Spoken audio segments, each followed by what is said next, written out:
Sekarang kita sudah memasuki 2 bulan pasca bencana.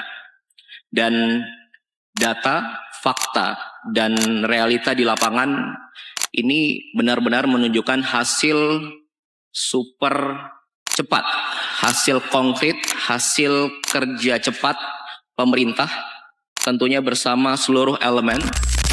Rumahnya hilang? Iya, kami yang hilang. Kami yang hancur. Sedih sebenarnya ketika 1 bulan penanganan bencana, rasanya itu masih jauh dari kata baik. Serius? Serius lah. Desa Sijudong itu desa di Aceh? Di Aceh Timur. Aceh Timur. 5 Januari 2026 baru hidup listriknya. Nggak mau lewat pemerintah desanya. Waduh. Karena ada apa? distrust di situ. Ada trust yang udah nggak terbang, yang udah kecewa gitu ya. Jadi harusnya misalnya sarden Bang ya. Setiap warga dapat 6. Dikasih 2. Jadi memang hanya kadang disuruh ke sekolah hanya untuk ngambil makan gratis bergizi. Makan bergizi. Ya, masih ada. Masih ada, makanya semua yang kita jumpai di situ adalah mereka bercerita negara itu baru masuk dan memberi mereka bantuan itu di hari ke-8. Ada justru satu daerah itu baru masuk di hari ke-10. Ketika surut airnya, dia kembali ke dapur karena dia bertahan di atap rumah, dia kembali ke dapur, dia kumpulkan beras yang udah tercampur lumpur itu, lalu dia bersihkan, mau tidak mau, terpaksa dia masak. Padahal bersihnya pakai air seadanya juga. Bencana sosial kemudian kita sebut Bang. Jadi sepanjang jalan itu banyak anak-anak perempuan yang minta-minta jadinya. Sepanjang jalan Tangyang itu kita temukan. Itu minta-minta gitu. Lucunya yang di Aceh ada 2 kalau nggak salah, 2 nama perusahaan, ada 2. Itu justru dicabut izinnya dari tahun 2022. 2022 izinnya muncul di 28 perusahaan yang dicabut itu, daftar perusahaan yang dicabut izinnya itu gitu kan.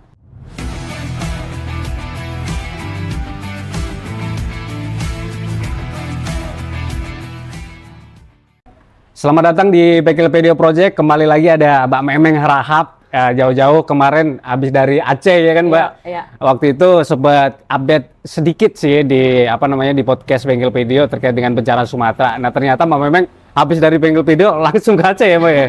Berapa hari total jadi ya? 14 hari kita 14 hari. Di Aceh. Tamiang dan Aceh Timur. Januari kemarin ya berarti Januari. Terus apa yang didapat di sono? Nah katanya ini kan ada beberapa yang cerita bahwa ternyata di sono masalahnya banyak tuh yang belum selesai. Betul. Ada lumpur yang ternyata jadi mengering terus kemudian jadi bencana baru. Nah, coba ceritain deh Mbak. Seru nih kayak ini ya. Ini apa ya, sequel. Kan kita udah janji kan kemarin ya kan, bakal bahas update-nya ya kan. Betul, kita akan nggak pernah bosan lah kita ya. Iya. Supaya ini kan udah mulai meredup nih Bang. Sekaligus men-challenge. Kan pemerintah udah ngelakuin tuh 28 perusahaan yang cabut. Nah, bener nggak mereka tuh ngapain gitu di sana selain mencabut izin itu kan?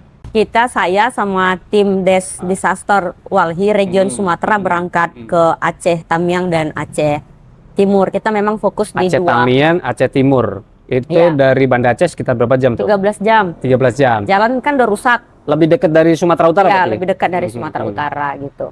Kita terkejut sih sebenarnya sampai di sana itu gitu ya. Karena pas kita ke sana itu kan udah bisa dibilang 1 bulan lebih pasca bencana. 1 bulan. Januari iya. Kita ke sana itu total Bang. Berangkat dari Jakarta itu tanggal 1 Januari. Tahun baru. Jadi habis tahun baru kita langsung berangkat gitu sampai tanggal 14 Januari di sana. Seminggu aktivitas kita memang lebih banyak ke analisis sosial, ansos, analisis JIS sama kajian investigasi lapangan gitu ya. Karena kita meyakini betul kan dari kayak poskes yang di awal sebelumnya kita pernah ngobrol gitu ya. Kayu-kayu gelondongan itu ketemu tapi ya. Ketemu di sana gitu. Nah, menyambung pertanyaannya Abang tadi di awal, sedih sebenarnya ketika 1 bulan penanganan bencana, rasanya itu masih jauh dari kata baik. Serius lah. Desa Sijudong itu desa di Aceh? Di Aceh Timur. Aceh Timur. 5 Januari 2026 baru hidup listriknya. Kejadian bencana kan November. Artinya sebulan mereka hidup tanpa listrik? Tanpa listrik 1. Terus emang Pak Balil yang... Itu makanya kita bingung kan yang mana yang benar gitu ya. Tapi kita meyakini apa yang kita lihat karena Oke. kita di lapangan, itu pertama. Hmm. Yang kedua, air bersih. Desa Sijudo itu tidak ada air bersihnya, Bang.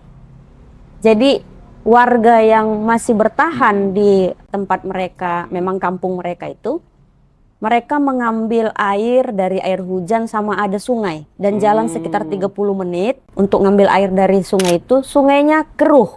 Oke. Iya, Nggak ada bening-beningnya itu lagi. langsung mereka minum tanpa disaring. Itu mereka endapkan, Bang, semalaman. Jadi lumpurnya turun toh. Iya, Pagi-pagi baru mereka ambil pelan-pelan dari ember kah, dari tempat mereka menampung air itu. Itulah minum mereka selama 1 bulan lebih. Waduh. Jadi dan listrik dan air bersih itu kan merupakan hak dasar Betul, ya. dasar itu harusnya yang Kebutuhan paling yang bawah melekat kan, gitu. dipenuhin dulu. Paling harusnya yang lebih diutamakan. Iya, prioritas kan. Iya. diprioritaskan. Yang ketiga, Bang, jalur ke sana itu jauh dan masih rusak gitu ya. Terputus nggak aksesnya? Terputus karena aku bilang mobil kita baru cuman bisa stop di perbatasan dan di sana itu masih ada sekitar 3 dusun lagi. Oke.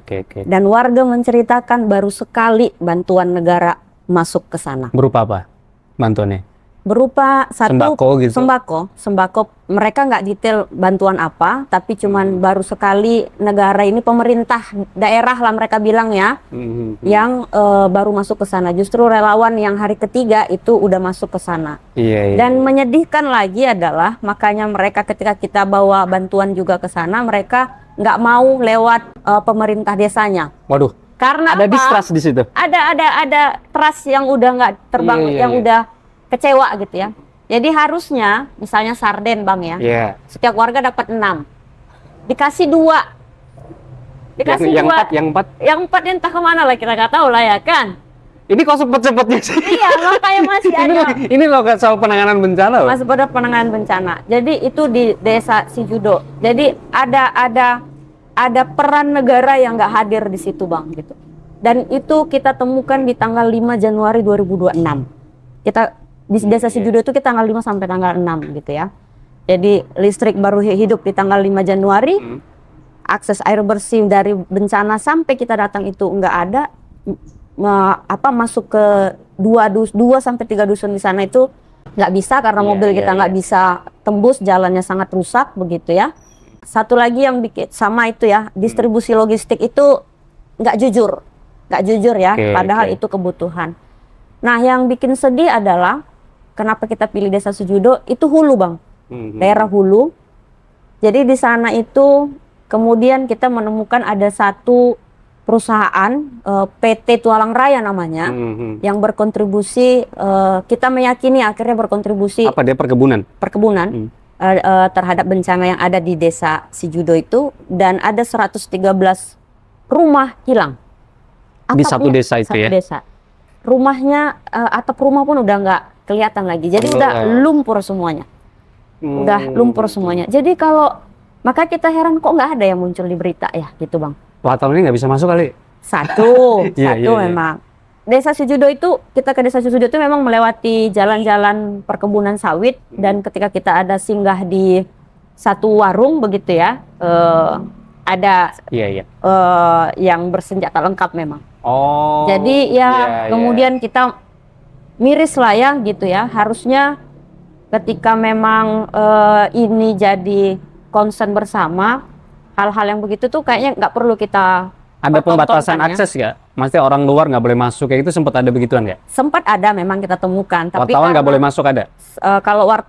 Kalau kita pengen konferensi pers di hari terakhir, memang nggak ada kemudian media yang bisa meliput karena nggak ada di Mungkin sana. kejauhan kali ya. Satu kejauhan, yang kedua kawan-kawan media juga sepertinya terdampak bencana. Dan kita dapat cerita bahwa memang dibatasi kawan-kawan di sana untuk menuliskan atau mengabarkan tentang bencana di Aceh, khususnya Aceh Timur sama Aceh Tami yang tempat kita lokus bekerja ya. Kalau nggak boleh mengabarkan tapi ternyata nggak kerja kan repot ya. Kalau misalnya nggak boleh mengabarkan tapi mereka kerja kan ya nggak apa-apa gitu. Kita lihat kerja, ternyata di lapangan nggak seperti yang dibayangkan ya. Seperti yang dibayangkan gitu. Dan Itu Aceh, cerita Aceh Timur. Nah, Aceh Tamiang Iya, Aceh Tamiang itu yang paling banyak yang paling diceritain ya. viral kan, yang Viral, ya, kayu ya, gelondongan ya. yang di masjid gitu ya. Itu di Desa Menenggiri namanya. Mudah-mudahan saya nggak salah penyebutan, tapi Desa Menenggiri. Itu kan di pesantren ya Bang ya gitu. Jadi kita ke sana itu, kita sebutkan akhirnya ada aksi cepat 1 malam. Aksi cepat 1 malam. Iya. Kalau mahasiswa dulu SKS gitu ya. SKS ya. Kita sebutnya SKS. Jadi Sistem kebut semalam ya. jadi itu kita temukan di luar kampus. Iya, iya, iya. SKS ini Berarti gitu ya. waktu itu dia kuliahnya SKS juga ya. Juga kayaknya. Jadi ada pengarahan alat-alat berat ke titik-titik lok kayu yang kita temukan titik-titiknya begitu. Hari ini kita datang, kayu-kayunya masih ada. Oke, hari ini misalnya hari Kamis hari misalnya Kamis ya Bang ya. Jumat gitu. Besoknya udah bersih. Udah nggak ada. Udah bersih dan sudah jadi genangan. Jadi danau. Betul. Oh, jadi danau. Jadi danau Kemana buatan. Kayunya kemana? Makanya kayunya kemana kan? Nah, ketika kita tanya kayunya dibawa kemana, ada penampungan katanya, dan kita dapat penampungannya, kita ambil titik GPS-nya gitu ya, dan ada memang kayak papan pemberitahuan ini kayunya untuk ke sini di papan itu. Iya. Salah satunya untuk kebutuhan sementara. Hunian sementara. Hunian sementara, dan Pak Presiden kan memang udah bilang Iya, ada iya, hunian iya. sementara yang dia buat gitu ya. Dan kita cek ke pembangunan hunian sementaranya, satupun nggak ada bahannya yang dari kayu itu. Justru itu kita bisa bilang ini gipsum semua ini gitu ya. Dari triplek, dari gipsum gitu ya. Nggak ada dari kayu. Karena kalau seandainya triplek kan kayu Meng misalnya Iya, gitu iya, ya. iya. Kan ada prosesnya supaya jadi Iya, iya. triplek ya. Ya gitu langsung 2 hari selesai ya, kan langsung itu. 2 hari selesai gitu. Dan ketika kita ingin lebih masuk ke dalam penampungan tadi itu, kita udah nggak Dibatasi. diperbolehi. Karena memang dijaga Bang, dijaga sama teman-teman kita yang berseragam. Hijau apa coklat nih? Ah, Atau campur dua-duanya? kalau yang kita temui hijau sih. Oke, pakai senjata dia. Iya, yang di perkebunan kelapa sawit baru yang. Kalau yang sempat rame itu kan apa namanya? Itu kan sempat tuh yang sampai dipopor tuh.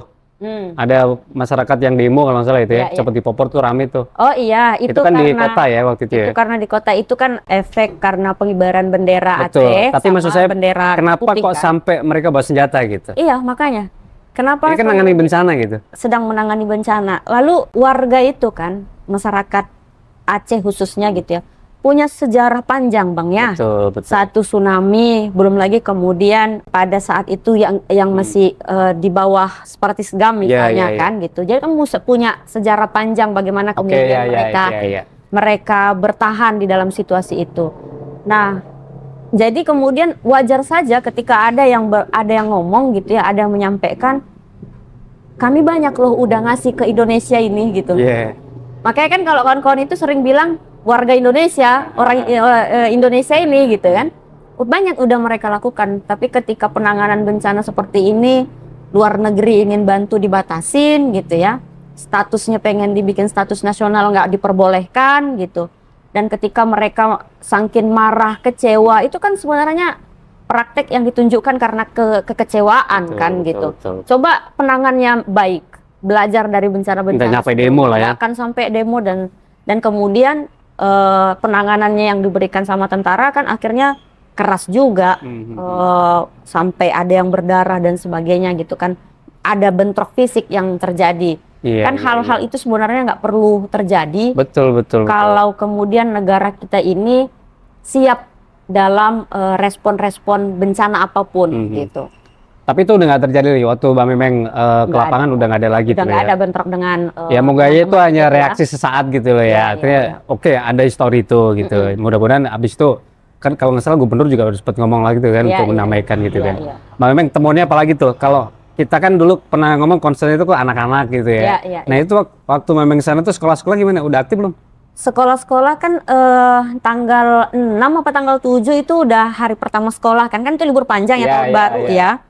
Tanggal 6 kalau nggak salah saya udah aktif sekolah. Jadi beberapa sekolah memang sudah ada yang meminta anak muridnya masuk sekolah. Jadi kita ada satu melakukan psikososial di satu sanawiyah SMP, Iya, iya. tingkat SMP begitu ya, 435 orang MTS ya, anak. MTS ya. Ah. 435 orang anak begitu ya. Dan ketika kita tanya setelah kita lakukan psikososialnya gitu, kita tanya sama ibu gurunya kayak mana proses belajar mengajar. Jadi digabung kelas 1 dan kelas 2 Bang. Jadi yang bisa di sekolah itu yang bisa dipakai cuman ada musola, aula musola. Pagi misalnya anak kelas 1 kelas 2 gabung gitu. Lalu nanti dilanjut kelas 3. Jadi hanya sekedar udah bersekolah. Dan sekolahnya itu terdampak nggak? Artinya Terdampak. kemasukan lumpur kayak gitu nggak? Sekolah yang saya datangin yang SMP itu MTSN itu sepintu Sepintu lumpurnya. Dan ketika memang nyampe sono itu udah dibersihin. Masih ada sisa-sisa. Jadi ada memang kan itu karena Depak ya, Menteri Agama, jadi agak beda ininya, agak beda komandonya kan gitu. Jadi memang udah dibersihkan, tapi buku-buku pas kita tanya Bu, ada yang bisa diselamatkan nggak? Nggak ada, komputer, laptop, habis semua. Infocus, bangku-bangku, alat tulis kantor itu nggak ada satupun yang terselamatkan gitu ya. Jadi memang mereka di aula begitu belajarnya. Yang kita bikin sedih adalah ada beberapa hari kemudian memang karena aktivitas belajar dan mengajarnya nggak bisa, jadi memang hanya kadang disuruh ke sekolah hanya untuk ngambil makan gratis bergizi. Makan bergizi. Ya, Masih ada, makanya. Masih di situasi bencana ini itu kalau kita ngomongin proyek tuh ya. Ya proyek itu kan. Dan tetap itu dilaksanakan kan kemarin Bang. Kenapa sih nggak anggaran-anggaran ini kemudian yang diarahkan untuk pemulihannya kan gitu. Ternyata pas kita datang ke sana kita makan juga masalahnya ya kan, karena pas makan siang bergizi ya, berarti kuat lah. bergizi ya, gimana lah. Nah yang bikin kita lucu adalah ketika kita cek kan ada susunya yang dikasih ya, mereknya gak usah kita sebut. Kan kita bisa cek ya Bang, gulanya di mana lah bergizi ini, gula banyakan kan gitu ya. Jadi ceng-cengan kita relawan lah ketika sambil menikmati makan itu. Jadi memang Bu ini masih aktif setiap hari. Iya, setiap hari. Jadi kalau anak-anak itu dibuat memang masuk jadi agak siang, jam 10, jam 11, setengah 12, makan dulu di sekolah gitu, baru pulang. Oke, Pak Tayasa ini orang tuanya sibuk ngurusin bencana, anaknya disuruh sekolah untuk ambil yang begitu, gitu ya ini ya? Iya. Nah, sementara orang tua mereka ini dapat bantuan nggak? Waktu kita melakukan asesmen itu, Bang, sepanjang kita di Aceh di Aceh Timur kita cuman satu dusun, si Judo itu kita pastikan di hulu karena emang ada 2-3 dusun yang belum bisa diakses ya. Lalu di Aceh Tamiang itu kita 1 kabupaten kota kita intervensi itu. Jadi sepanjang das Tamiang itu kita intervensi dan kita temukan beberapa titik-titik kayu. Nah ketika kita ngobrol hampir semua 33 desa itu yang kita datangin gitu ya, kita bedah, kita bagi ya Bang ya, daerah hulu di mana hutan yang harusnya dijaga udah berfungsi, lalu di bagian tengah beban ekologisnya sudah menumpuk, lalu di bagian hilir kita udah tahu ada mangrove di situ yang menerima dampak hulu dan tengah makin besar gitu ya. Semua yang kita jumpai di situ adalah mereka bercerita negara itu baru masuk dan memberi mereka bantuan itu di hari ke-8. Ada justru satu daerah itu baru masuk di hari ke-10. Ketika kita tanya dong, apa yang kemudian dilakukan sebelum masuk itu gitu. Nanti aku kasih sama Abang catatannya. Mungkin Abang akan baca kalau akan sedih karena kemudian ada yang ketika surut airnya dia kembali ke dapur karena dia bertahan di atap rumah, dia kembali ke dapur, dia kumpulkan beras yang udah tercampur lumpur itu, lalu dia bersihkan, mau tidak mau terpaksa dia masak. Padahal bersihnya pakai air seadanya juga, ya kan? Dia bersih dan dia masakkan, dan kita tahu labangnya beras kena air bau, toh? Iya. Dimakan. Satu, kita dapat cerita itu. Lalu yang kedua, karena mereka sudah lapar, tinggal di atap, ada lewat kambing yang udah mati. Mereka ambil, mereka makan dan mereka masak. Terpaksa. Termasuk kita menemui 2 orang yang kemudian bercerita, terpaksa aku jarah. Nggak apa-apa kita sebut ya, Indomaret. Iya. Terpaksa aku menjarah Indomaret. Aku punya anak bayi kecil, keluarga aku harus makan. Itu satu. Itu kita temukan. Jadi selama seminggu itu yang dilakukan sama warga. Untuk bertahan ya? Untuk bertahan. Ada yang kemudian bikin dari dirijen air yang 5 liter, 10 liter tuh untuk jadi sampan, mereka meminta pertolongan. Ketika ada mencari tim SAR, nggak ada muncul di hari kedua, ketiga sampai ke-7 hari nggak ada. Relawan belum juga bisa masuk. Relawan masuk di hari ketiga dan keempat, Bang. Dan relawan itu kan bakalan ketika ketemu logikanya lah ya, kan kita juga punya kapasitas ya. Ya, bantuan relawan kan bagaimana biasanya itu. cuma orang doang tuh ya. Kadang kan dia karena Dia nggak bawa mahasiswa dulu alat kan. Iya, itu yang kemudian kita temukan dari warga itu. Dan dari cerita itu akhirnya kita bisa simpulkan, menjawab pertanyaan abang tadi, ibu-ibunya, keluarganya semua terdampak. Masalah besar, ada yang rumahnya hancur, ada yang benar-benar tenggelam, di kamarnya masih banyak lumpur. Jadi ada warga itu kolektif bersihkan rumahnya, jadi cuman ruang tamunya aja yang dia bersihkan misalnya. Iya. Atau cuman halamannya aja yang dia bersihkan. Yang penting udah nggak di daerah, udah nggak di tenda-tenda pengungsian. Tapi kalau kamarnya masih berlumpur, masih Masih tebel ya. tebel lumpurnya gitu, dan itu kan butuh alat-alat untuk Iya, membersihkannya, bukan hanya air loh bang gitu, lumpur, ini ada lumpur gitu. Jadi Berarti ada bencana baru namanya lumpur tadi tuh ya? satu, kenapa kita bilang dari kita sebutkan juga memang bencana ekologis yang terjadi di Aceh ini, khususnya Aceh Tamiang dan Aceh Timur ini menimbulkan bencana baru. Karena kita bertemu dengan teman-teman medis bang, kawan-kawan relawan medis, mereka sebutkan bahwa penyakit kulit wajar lah ya, Oke, umum lah biasa. umum lah ya. Gitu. Walaupun sebenarnya nggak boleh kita bilang Iya, begitu, Bang. agak- Kesannya kok kayak artinya kita normalkan ya. Nggak, maksudnya di setiap bencana itu ya rata-rata memang kena penyakit Ya, kulit gitu. penyakit kulit satu. Bukan dinormalisasi tapi Normal. sering kita lihat lah, sering kita lihat. Kita lihat ya satu. Lalu lumpur-lumpur yang menumpuk di jalan-jalan itu, yang kemudian sekarang banyak dilalui alat-alat berat. Kalau hujan dia jadi becek lagi, Iya, jadi jalannya jadi licin lagi gitu ya. Tapi kalau lagi cuaca panas, Panas. dia jadi debu. Oke, Yang ispa kemudian dong. yang membuat jadi infeksi saluran pernapasan gitu ya, dan itu diiyakan sama teman-teman medis. Lalu yang berikutnya adalah penumpukan sampah bang. Sampah apa nih, sampah rumah tangga atau? Kalau kita mengidentifikasikan ini sebenarnya sampah yang karena nggak ada pengangkutan sampahnya, sampah dari daerah tempat posko-posko pengungsian, ataupun kemudian kemasan-kemasan kita yang kita distribusikan bantuan Plastik ya maksudnya? Ya, Oh. jadi banyak penumpukan sampah itu. Yang lagi-lagi kita udah pasti bisa bilang karena nggak terpilah dengan baik, itu juga akan kemudian menyebabkan kuman, virus berterbangan. Iya, dan sumber sebagainya. penyakit dong Sumber jadinya. penyakit, ya kan. Jadi ada polusi yang ditimbulkan dari lumpur itu ketika dia hujan seperti itu, dan ketika panas seperti itu, lalu ada penumpukan sampah. Ini kita sebut bencana baru karena belum selesai memastikan penanganan bencana yang baik. Penanganan bencananya dulu ya. Bencana yang banjir waktu itu belum selesai, belum gitu kan? selesai. Muncul bencana baru yang karena nggak kita selesaikan. Yang berikutnya bencana sosial kemudian kita sebut bang. Jadi sepanjang jalan itu banyak anak-anak perempuan yang minta-minta jadinya. Oke, nah, Sepanjang jalan Tamiang itu kita temukan. Itu minta-minta gitu. Ketika tanya mau ngapain, ya memang udah mulai ada toko yang buka apa segala macam gitu. Bantuan logistik sudah mulai banyak, tapi kan sudah mulai menipis, cuma bertahan sebulan 2 bulan gitu. Udah banyak yang minta-minta, dan itu kita sedih, anak-anak dan perempuan yang banyak minta pakai kardus kah, pakai ember kecil kah gitu, minta-minta gitu. Yang harusnya itu kan nggak perlu kita lihat. Atau diarahin ke kantor kecamatan gitu nggak mau mereka? Satu itu ya, kadang-kadang kita mau bilang apakah ini memang mereka pun kemudian udah hopeless sekali, Udah nggak ada cara Nggak ada lagi cara untuk gitu. bertahan gitu ya? sedangkan harus terus lanjut hidupnya dan terpaksa untuk bertahan hidup. Jadi apapun kemudian dilakukan sama warga di sana. Jadi 3 hal itu menurutku Ironis ya? ironis. Bencana baru muncul, ada perubahan sosial yang terjadi, orang akhirnya meminta-minta di jalan, padahal mungkin kalau kita tanya nggak mau juga itu. Dan itu terjadi pasca mereka butuh uang untuk memenuhi kebutuhan mereka. Artinya berarti uang udah laku ya di sana, maksudnya udah ada yang jualan kayak gitu ya?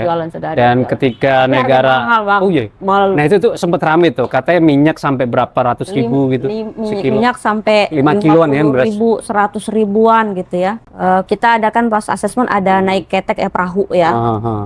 Itu 60.000. Padahal dulu katanya kalau pun pakai menggunakan ketek itu ya 5.000, 10.000 gitu, tergantung bawa motor apa enggak. Ini jadi 60.000, itu kan lonjakan ya. Jadi mungkin bisa jadi itu yang memicu orang jadi melakukan minta di jalan itu gitu. Oke. Harga meningkat, income nggak ada, negara nggak hadir. Udah rumit udah. Ya, Rumit. apa ya, udah jatuh ketimpa tangga dan ini double jadi masalahnya ya kira. double. Kalau misalnya sebulan udah lewat kayak gitu ternyata masih begitu, gimana? Coba saya kasih satu clue gitu, gimana caranya nyelesain masalah ini nih. Ini kan temuan lapangan yang menurut kita nggak bisa kita diemin gitu kan. Iya. Harus pemerintah harus tahu gitu. Iya. Atau mereka tahu tapi nggak lakuin, kan repot, malah justru jadi masalah juga. Iya, itu dia Bang, kan podcast kita pertama kan aku bilang kalau negara harus bertanggung jawab dan korporasi harus bertanggung jawab.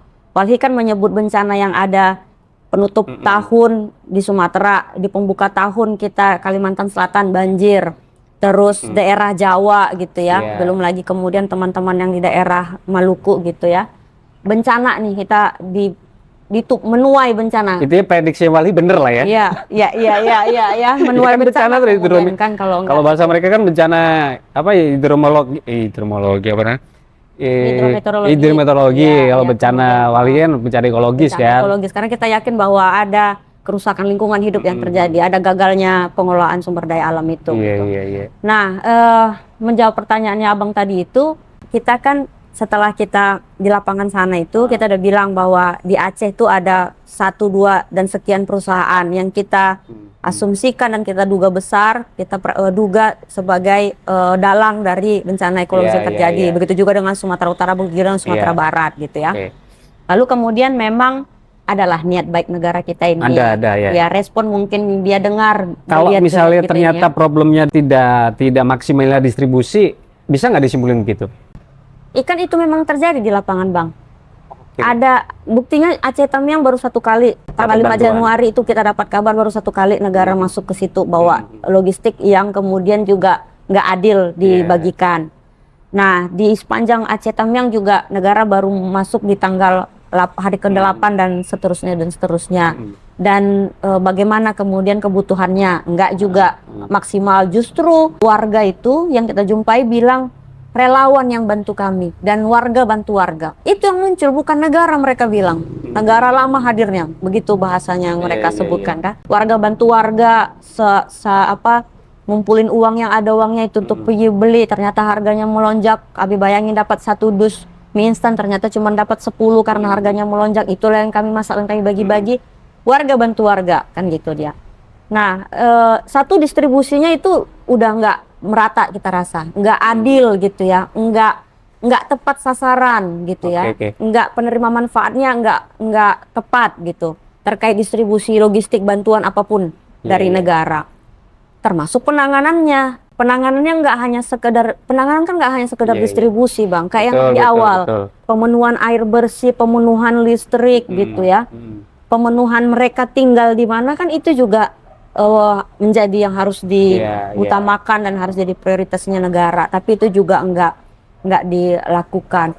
Terus concernnya Walhi misalnya penanganan untuk menindaklanjuti atau untuk mereview dugaannya kita terkait perusahaan-perusahaan yang menyumbang bencana ekologis ini gitu. Pertama ada satgas yang akan bekerja untuk itu, mempercepat penanganan lah ya, janji mereka kan begitu tuh. Gitu, termasuk memastikan perusahaan-perusahaan itu gitu. Lalu niat baiknya kita hargailah niat baiknya. Ada muncul 28 perusahaan gitu ya. Izinnya dicabut. Tapi ke capture nggak itu di lapangan? Perusahaan-perusahaan itu minimal ada emblemnya kayak gitu nggak? Yang Sumut ada Bang. Masuk memang yang di Sumut. Tapi kalau yang di Aceh yang sama Sumatera Barat itu nggak ada masuk. Nggak ada masuk yang kita kasih tahu gitu ya. Kalau yang di Sumatera Utara ada TPL, NSHE gitu ya. Sama Aginkot masuk dia gitu.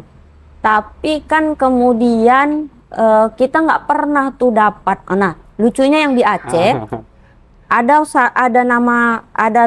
kalau nggak salah, 2 nama perusahaan, nggak salah 2 memang ada 2. Itu justru dicabut izinnya dari tahun 2022. 2022 izinnya sih muncul di 28 perusahaan yang dicabut itu, daftar perusahaan yang dicabut izinnya itu gitu kan. Jadi kan kita lucu ya gitu ya. 2020 udah dicabut izinnya, gitu dicabut lagi berarti. Dan dicabut lagi 2000. Mati 2 kali berarti. Mati 2 kali dia ya, mati 2 kali, dikasih surat kematiannya 2 kali juga gitu. Justru yang kita kasih nggak ada muncul di situ tuh. Jadi kemudian kan kita jadinya bertanya-tanya ini kayak mana sih prosesnya, Iya, mekanismenya bagaimana, kok nggak pernah itu kayak yang pernah kita bilang nggak pernah transparan dia apa namanya membuka prosesnya ini gitu. Seminggu kemudian setelah muncul ada daftar 28 perusahaan itu, tiba-tiba prosesnya diserahkan kembali ke negara. Misalnya yang sektor kehutanan ke Kementerian Kehutanan kan, yang sektor pertambangan kayak SDM gitu. Dan tahulah bagaimana ego sektoralnya dua kementerian ini, lalu kemudian diserahkan lagi ke Danantara gitu. Yang kita tahu juga Walhi juga mengkritik terkait Danantara ini. Belum lagi misalnya kita khawatir tanah sekarang lewat bank tanah. Kan kita jadinya kemudian apa lagi nih, permainan apa lagi nih, kok diputar-putar begitu ya kan. Kok di sini udah cabut izinnya, diserahkan negara, kemarin direview ulang gitu. Apalagi nih, jangan-jangan ada punya temannya nih kayaknya, makanya dia review lagi ulang perizinan. Gitu loh, salah satu apa namanya hal yang membuat sedih itu ketika kebijakan yang nggak transparan gitu. Jadi bertanya-tanya terus kan kita kan, nyari jawaban nggak tahu kemana ya kan, karena nggak transparan kan. Jadi kalau kemudian kayak bagaimana pertanggungjawaban perusahaannya, apa yang mau kita minta pertanggungjawaban? Taruhlah di misalnya negara aja begitu udah polanya gitu. Harapan kita ini kan sebenarnya tanggung jawabnya itu kan konkret gitu ya. Misalnya taruhlah awalin data dulu lah, data berapa gitu kan. Nanti habis itu perusahaan di sini nih, negara di sini gitu. Jadi kerja bareng gitu. Awalnya kita harapannya begitu kan. Ternyata nggak ketemu tuh di lapangan. Nggak ketemu Bang. Justru kan kesannya jadinya kan dengan muncul berita kemarin di review ulang kan kita akhirnya jadinya berburuk sangka jadinya. Yang awalnya kita ingin berbaik sangka sama negara ini akhirnya kan berburuk sangka kita gitu ya. Berburuk sangkanya kenapa? Kenapa perlu di review ulang? Berarti proses di awal nggak clear dong. Ketika mereka mengeluarkan 28 perusahaan itu berarti kan nggak clear juga proses di verifikasinya, auditnya bagaimana gitu. Jadi kan kita udah nggak clear, muncul keluar 28 perusahaan lalu direview, apa yang terjadi? Perjanjian apa atau diskusi apa yang ada di seminggu setelah itu, kenapa dia direview ulang gitu. Tinggal kita lihat ini yang direview ulang ini apakah menambah atau justru ada yang menghilangkan atau justru kemudian ada yang dikurangi gitu ya. Itu yang pengen kita pastikan juga, makanya memang transparansinya itu. Dan yang kita ingin minta ke perusahaan bertanggung jawab itu kan dia memulihkan kembali ekosistem yang udah dia rusak gitu. Yang udah dia rusak dan kemudian memperparah dampak bencana dimanapun menurut kita Bang. Enggak hanya sekedar di Sumatera, tapi di Jawa, di Kalimantan, di Sulawesi, di Papua gitu. Ini kan lingkar perusahaan. Artinya orang yang tinggal di lingkar perusahaan itu kan wajib ini juga ya, menuntut lah ya ke perusahaan-perusahaan itu sebenarnya ya. Dibantu nggak kemarin? Kemarin kan Walhi sempet tuh mau ada class action kayak gitu tuh. Nah itu akhirnya mulai terwujud nggak itu? Yang akan ngelakuin class action itu teman-teman hukum yang ada di Posko Nasional gitu ya. Tapi kalau yang ini yang Walhi itu fokusnya sekarang memang memastikan kajian kita itu sudah komprehensif begitu Bang, karena ini akan jadi bahan kampanye dan advokasi termasuk pilihan-pilihan litigasi. Tapi memang sekarang fokusnya Walhi Nasional, Aceh, Sumatera Utara dan Sumatera Barat adalah mengawal izin-izin perusahaan ini. Mengkomunikasikan begitu ya, bahwa izin-izin yang ada di situ itu udah ada belum dalam kajian-kajiannya kita, dan ini di mana letaknya, dan makanya kita harus kuat di datanya gitu, dan itu kita pastikan hari ini bisa kita beritahukan data-data yang kita kumpulkan itu gitu. Jadi kalau upaya hukumnya sedang berjalan, tapi kalau untuk class action yang tadi itu kita minta memang teman-teman LBHI yang coba kawal dulu, memfasilitasi dulu gitu. Dan biar jalan bareng kan enak gitu ya. Jalan bareng. Jadi pertama Walhi dengan izin-izinnya gitu ya, mengkawal itu gitu, lalu ada upaya-upaya litigasi ke depan. Karena gini Bang, yang kita ingin pastikan adalah terkait diserahkan ke Danantara, Aginmas dan lain-lainnya itu, teman-temannya itu, ini jangan sampai justru menghilangkan ruang-ruang rakyat, wilayah-wilayah kelola rakyat itu gitu. Karena lokasi-lokasi bencana itu kan diyakini bahwa lokasi-lokasi tempat tumbuh dan kembangnya warga gitu. Ketika itu diserahkan ke negara tanpa prosedur yang baik, termasuk wacana-wacana relokasi yang nggak transparan dan nggak partisipatif itu khawatirnya kemudian satu, rakyat kehilangan hak atas tanah dan ruang Kepemilikan hidupnya. tanahnya jadi berubah ya, bisa gitu. berpotensi berubah. Iya, karena landscape-nya berubah, Bang. Iya, Jadi geser kan dia ya. bergeser dia. Ada yang hilang satu desa, sungainya jadi ada sungai baru, ada sungainya bergeser liku-likuannya gitu ya, bergeser semuanya terbuka, ada yang terbuka, ada sungai baru, ada yang makin besar gitu kan. Secara topografis berubah kan. Jadi ini bagian sebenarnya momentum untuk menyusun kembali RT RW yang baik. Tata ruang ya. Tata ruang yang baik begitu. Tapi kan kalau ini enggak dibarengin membuat tata ruang yang baik, kan ini harus dibarengi dengan komitmen negara untuk memastikan tanah-tanah atau perusahaan-perusahaan itu yang berdampak yang berkontribusi jadi penyebab ya. Penyebab bencana itu satu, memulihkan ekosistemnya, lalu ini diperbaiki tata kelolanya, memastikan daya dukung daya tampungnya, warga harus partisipatif, harus terlibat di situ. Penyerahan ke bank tanah juga satu tantangan ke depan. Iya, gitu jangan sampai calo tanah nanti yang jadi mainan mereka. Hilang kan jadinya. Itu yang kemudian kita khawatirkan kalau negara lagi yang mengelola tanpa prosedur. Jadi daerah relokasi di sana, Bang. Jadi ada kita jumpai 5 kepala desa. Dia nggak pernah dikasih tahu kayak apa-apa saja yang mau dilakukan untuk relokasi ini. Cuman dikasih tahu nanti kampung kalian direlokasi ya daerah Opak. Opak itu satu daerah namanya, daerah Opak. Cuman kayak gitu aja informasi yang didapat sama kepala desa. Biasanya kan diawali dulu pendataan inventarisir kayak gitu ya, buat ya biar enak gitu kan main datanya kayak gitu. Ini nggak ada. Cuman kasih tahu nanti kita direlokasi karena nggak bisa lagi dibangun rumah, nanti direlokasi ke daerah Opak. Nolaklah warga. Iya. Ketubuhan warga dengan tempat tinggal rumahnya itu kan sangat apalagi kalau tempat lahir kayak gitu. Tempat lahir. Tempat apalagi misalnya kuburan keluarga ada di situ. Jadi banyak yang menolak dan praktek-praktek itu kita temukan. Jadi dalam lingkup relokasi ini kan bukan hanya memindahkan orang satu tempat ke tempat lain, tapi memastikan pekerjaannya, sarana prasarana kesehatan, pendidikannya, akses dan segala macamnya ada gitu. Praktek itu aja nggak terbuka. Apalagi lah kemudian kita naik ke atas ke negara, ke aduh, susah berkata-kata. Jadi apa namanya, ladang ya, kita berharapnya nggak terjadi lah ya. Terjadi. Tapi sangat membuka peluang itu. Iya. Berpotensi lah. Berpotensi. Banyak yang main karena urusan tanah ini kan menggiurkan. Apalagi kalau misalnya tanahnya sampai ratusan ribu hektar gitu kan. Iya.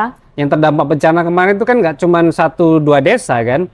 Iya. Lebih kan. Lebih. Bisa sampai 3-4 kecamatan. Itu kalau dihitung luasnya kan pasti luas banget. Iya. Kan? Kecamatan Kabupaten Aceh Tamiang misalnya ada 36 titik desa. Itu kan berapa ribu hektar itu? Berapa ribu hektar itu, dan ada yang sudah memang nggak bisa dipulihkan lagi gitu. Tapi kan bukan langsung relokasi, nggak kayak gitu juga. Bahasanya gitu, kaji dong. Betul.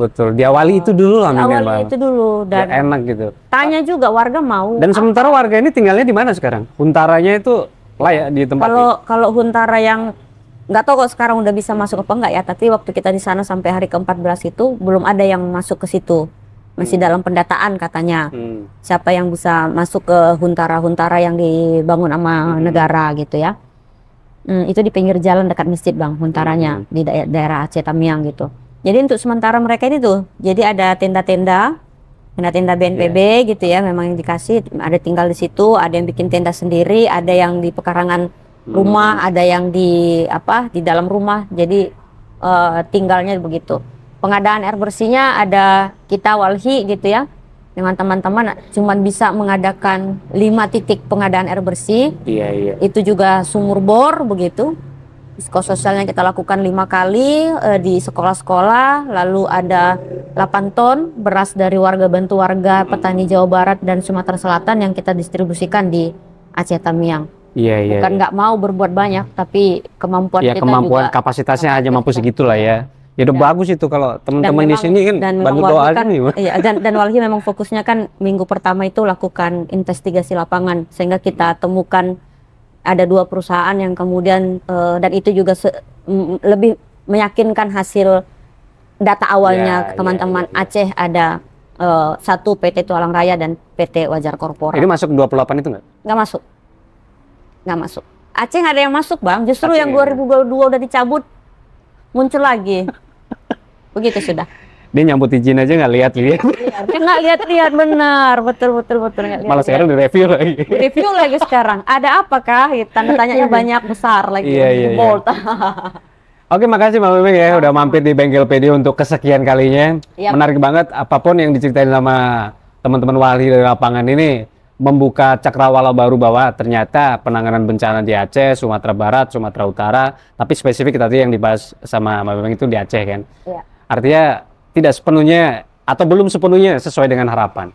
Tapi nggak tahu lah nanti kita ini juga bertanya-tanya karena transparansi itu kan penting. Jadi kalau misalnya tadi Mbak Memeng bilang transparansinya aja berantakan begitu ya, kita gimana cara ngeceknya? Iya. Nah, kira-kira begitulah. Semoga Bantu aja kawal, teman-teman. Itu aja sih. setelah ini mau transparansi, jadi bukalah datanya gitu kan. Kita juga pengen tahu gitu apa yang udah dilakuin, relokasi di mana aja, berapa ribu yang udah dipersiapkan untuk hunian sementara kayak gitu kan enak ya Mbak ya? Iya. Kalau misalnya tutup-tutupan begitu, sembunyi-sembunyi gitu ya main belakang semua. Bisa terjadi sih kayak gitu ya. Ya, semoga aja tidak terjadi. Makasih Mbak Memeng ya udah mampir. Sama-sama. Kawan-kawan Bengkel Video, saksikan episode berikutnya. Tetap stay di rumah karena cuaca lagi buruk juga ya kan. Kalau misalnya terpaksa harus keluar rumah ya banyak-banyak minum inilah. Daya tahan tubuh harus tetap terjaga ya kan. Makasih Mbak Memeng ya sekali lagi. Sampai jumpa di episode berikutnya, reparasi tanpa basa-basi. Oke Mbak, makasih Mbak ya. Oke.